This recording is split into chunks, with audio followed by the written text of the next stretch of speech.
Good afternoon dear student. तो चलिए, मैं आप लोगों को पहले बता चुका था कि वीडियो अपलोड किया जाएगा आप लोग को यूट्यूब पे। तो आज हम आप लोगों को क्लास 8 का चैप्टर नंबर 3 लेकर आए हैं, जिसका नाम है घन और घनमूल। पिछले चैप्टर में हम आप लोगों को पढ़ा चुके थे कि स्क्वायर एंड स्क्वायर रूट, वर्ग और वर्गमूल का सारा चीज़ पढ़ा चुके थे। उसमें से कुछ एक्सरसाइज बच गया था जिसको हम स्कूल में क्लियर कर देंगे। तो चलिए, बिना देर किए हुए हम लोग एक्सरसाइज चैप्टर को शुरुआत करते हैं और देखते हैं इसके बारे में क्या है। तो आज हम लोग का चैप्टर नंबर 3 है, जिसका नाम है सर घन और घनमूल। कहने का मतलब सर क्यूब एंड क्यूब। तो इसमें हम लोग आज का जो क्लास होगा, एक चीज और बता देना चाहता हूँ कि आज का जो क्लास होगा आपका वो केवल इंट्रोडक्शन क्लास है, ठीक है। तो आज पहले हम लोग जानने का कोशिश करेंगे कि घन क्या होता है और घनमूल क्या होता है। तो घन क्या होता है सर कि जब किसी संख्या को उसी संख्या के साथ 3 बार गुना किया जाता है तो इसे हम लोग घन कहते हैं। घन किसे कहते हैं कि जब किसी संख्या को उसी संख्या के साथ 3 बार गुना किया जाता है तो उसे हम लोग घन कहते हैं। जैसे सर कोई संख्या हम मान लिए दो को क्या करेंगे सर 3 बार गुना करेंगे। जब आपस में इसको 3 बार गुना करेंगे 2 × 2 × 2, कहने का मतलब सर 2 का क्यूब। 2 3 बार है सर तो 2 का क्या हो जाएगा, क्यूब हो जाएगा। तो 2 का क्यूब हमारा कितना हो जाएगा सर 8। फिर उसी प्रकार से एक संख्या लिए सर हम कितना 5। 5 को क्या करेंगे, फिर उसी संख्या एक संख्या 5 है, इसको 3 बार गुना करेंगे तो क्या होगा सर 5 × 5 × 5 = 5 का क्यूब। 5 का क्यूब करने का मतलब सर 125।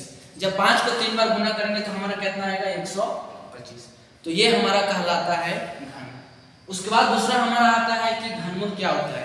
तो घनमूल क्या होता है सर कि किसी संख्या का घनमूल वह संख्या है जिसे आपस में 3 बार गुना करने पर दी गई संख्या प्राप्त हो। कहने का मतलब क्या होगा सर, देखो घनमूल जैसे हम मान लेते हैं सर 27 को क्या करेंगे कि इसको आपस में कोई भी संख्या से गुना कीजिए। गुना करने का मतलब क्या, घन का जो त्रिक बनता है सर वह 3 त्रिक बनता है।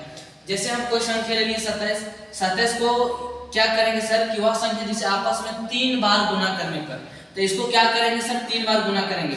तो कौन ऐसी संख्या से गुना करेंगे 3 बार जो 27 प्राप्त हो जाएगा। तो क्या करेंगे सर 3 × 3 × 3। जब 3 को 3 बार आपस में इसको 3 बार गुना करते हैं तो हमारा 27 प्राप्त हो जाता है। उसके बाद आता है 125 को 5 × 5 × 5, जब इसको गुना करते हैं तो हमारा 125 प्राप्त हो जाता है। आता है उसके बाद 64 को 4 × 4 × 4, जब इसको गुना करेंगे ये 3 बार गुना करेंगे तो हमारा क्या प्राप्त हो जाता है 64। अब आता है सर हम लोग का संकेत। देखो हम लोग क्या था कि जब स्क्वायर और स्क्वायर रूट, वर्ग और वर्गमूल पढ़ रहे थे तो हम लोग जो संकेत दे रहे थे सर स्क्वायर का, वो ये हम लोग का स्क्वायर था। मैं बता देना चाहता हूं कि इस स्क्वायर में जो था वो हम लोग को 2 यहाँ क्या होता था छिपा रहता था। लेकिन क्यूब में क्या होता है सर, क्यूब का सेम साइन रहता है। इसी प्रकार से इसमें क्या होता है सर, हम लोग को यहाँ क्यूब का साइन देना बहुत जरूरी रहता है। ये हम लोग को दर्शाता है सर क्यूब। मेन हम लोग का ये है। स्क्वायर में हम लोग ये नहीं देते हैं क्योंकि ये आपस में छुपा रहता है, लेकिन हम लोग को क्यूब में ये साइन देना हमको बहुत जरूरी है, ठीक है। ये हमारा साइन आ गया। उसके बाद हम क्या करेंगे, पहले इतना आप लोग उतार दो, उसके बाद मैं बताता हूँ। तो इतना उतार लिया आप लोग। तो चलिए इसके बाद हम बताते हैं। एक चीज और नोट में लिख लीजिएगा, इसका नीचे नोट में क्या लिखिएगा सर, लिखिएगा कि किसी भी सम संख्या का जो घन होता है वह हमेशा सम होता है। लिख लीजिए सर, किसी भी सम संख्या का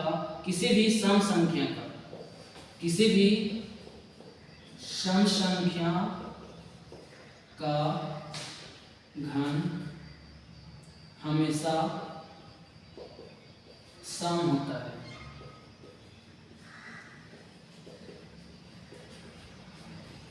ठीक है। और इसी में एक और हम लोग को क्या आ जाएगा कि ये पहला पॉइंट हो गया सर आपका। इसी में दूसरा पॉइंट में लिख लेंगे कि किसी भी विषम संख्या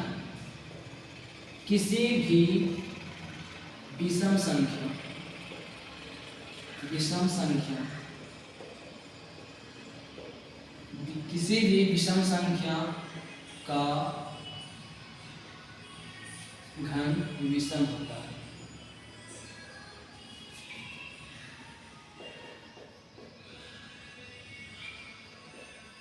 चलिए देखो क्या लिखे सर कि किसी सम संख्या का जो घन होता है वह हमेशा सम होता है और विषम संख्या का जो घन होता है सर वो हमेशा विषम होता है।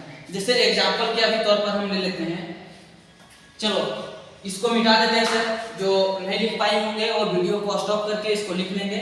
फिलहाल इसको अभी हम मिटाते हैं। चलो तो हम यहाँ देखें कि किसी भी सम संख्या का घन हमेशा सम होता है और विषम संख्या का घन हमेशा विषम होता है।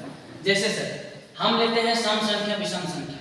सर सम संख्या किसे कहते हैं और विषम संख्या किसे कहते हैं ये बताया गया है। चलिए ठीक है सर, देखो जैसे हम लेते हैं सर यहाँ 1 का क्यूब। 1 का क्यूब क्या होता है सर 1 होता है। 2 का क्यूब क्या होता है सर 2 का क्यूब होगा 2 का क्यूब क्या होगा 8 होगा। 3 का क्यूब क्या होगा सर 27 होगा। 4 का क्यूब क्या होगा सर 64 होगा और 5 का क्यूब क्या होता है सर 125 होता है। चलो इस पर ध्यान दीजिएगा सर, हम लोग को क्या होता है सर ये हमारा क्या 1 सम है या विषम है सर विषम संख्या है। 3 क्या है सर सम है या विषम विषम है। चलो देखो सर 2 हमारा क्या है 2 एक जो है सर सम संख्या है और सम संख्या का घन, सम संख्या का घन कहने का मतलब सर क्यू, सम संख्या का घन जो होगा वो हमेशा क्या होगा सर सम होगा। विषम संख्या का जो घन होगा सर वो हमारा क्या होगा विषम होगा। क्या 27 हमारा सम संख्या है या विषम संख्या? 27 जो हमारा है सर विषम संख्या है।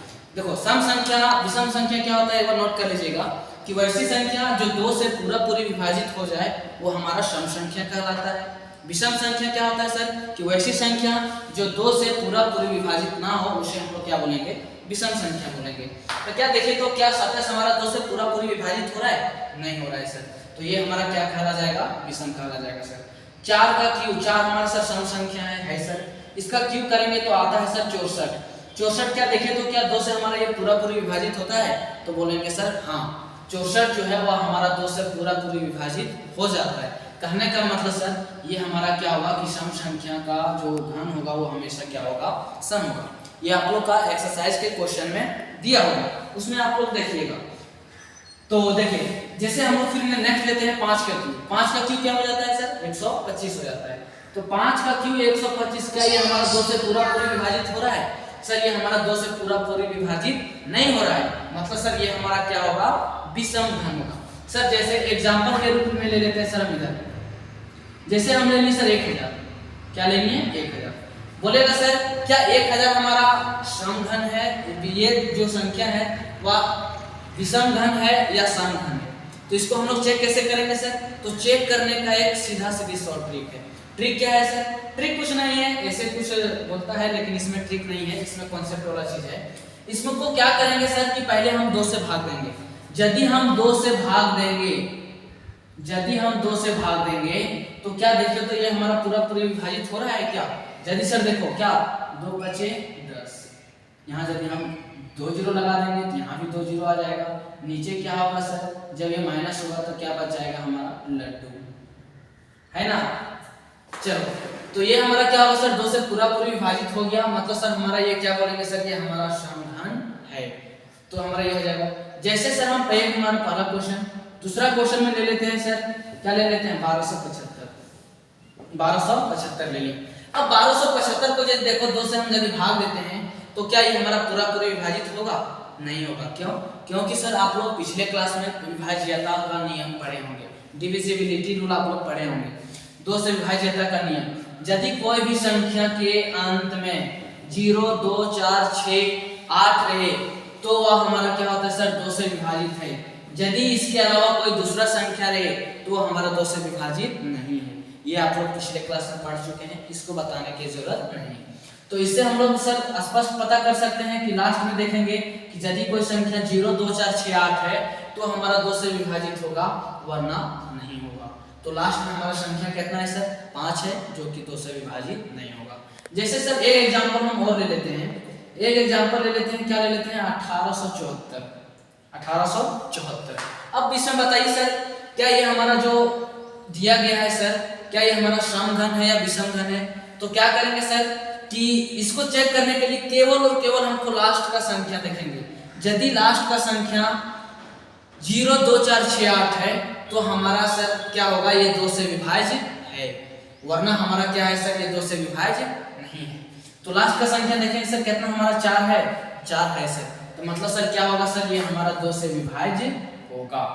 ठीक है, इतना चेक कर लेंगे सर, 2 से विभाज्य है, कौन सम है और कौन विषम है, कैसे प्राप्त कर लेंगे सर, कर लेंगे सर। चलिए ठीक है। उसके बाद सर हम लोग पढ़ेंगे इस चैप्टर में, फिर हम लोग का नेक्स्ट आता है इंट्रोडक्शन के रूप में अभाज्य गुणनखंड। अभाज्य गुणनखंड कहने का मतलब देखो, अभाज्य गुणनखंड के पहले सर हम एक और इसमें देख लेंगे कि अभाज्य संख्या क्या होता है। सर अभाज्य संख्या किसे कहते हैं आप लोग को मालूम है, चैप्टर नंबर 1 में पढ़े हैं, रेशनल और इरेशनल में आप लोग को लिखवाया गया है। तो सर देखिए अभाज्य संख्या क्या होता है सर, कि वैसी संख्या जो 1 और स्वयं से विभाजित हो, वैसी संख्या जो 1 और स्वयं से विभाजित हो वह हमारा क्या कहलाता है सर, अभाज्य संख्या कहलाता है।